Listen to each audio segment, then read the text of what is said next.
वळूया पुढच्या घडामोडीकडे। जनतेनं भाजपला कौल दिला नाही, त्यांनी मतं चोरली असं संजय राऊत यांनी म्हटलंय।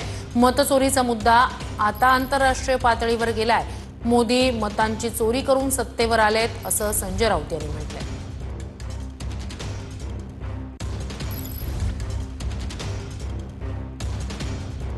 तर जनतेनं भाजपला कौल दिलेला नाही, त्यांनी मतांची चोरी केली आहे आणि ते सत्तेवर आलेत असं संजय राऊत यांनी म्हटलंय। मतचोरीच्या मुद्द्यावरून त्यांनी हा घणाघात केलाय।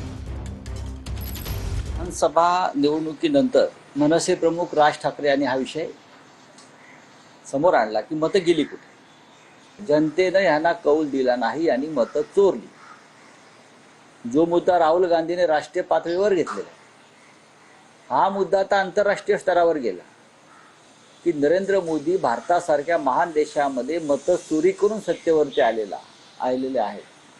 शिवसेना प्रमुख उद्धव ठाकरे असतील, मनसे प्रमुख राज ठाकरे असतील, त्यांनी महाराष्ट्र आणि राष्ट्रीय स्तरावरती आता बिहारमध्ये जी यात्रा सुरू आहे मतचोरी विरुद्ध, ती राहुल गांधी, तेजस्वी यादव त्यांनी हा मुद्दा लोकांच्या घराघरापर्यंत पोहोचवलेला आहे। मला वाटतं बाळासाहेब होते, आता संजय राऊत त्या ठिकाणी तुम्ही काय आहात ते सांगा। तुम्ही शेपट्या घालून कसे पळताय हे आम्हाला माहीत आहे। आता राहुल गांधींची आणि काँग्रेसची तुम्ही त्या ठिकाणी वकिली घेतली असल्या कारणानं तुमच्या आता विचारात आणि भूमिकेत अशाच पद्धतीने आपण बोलत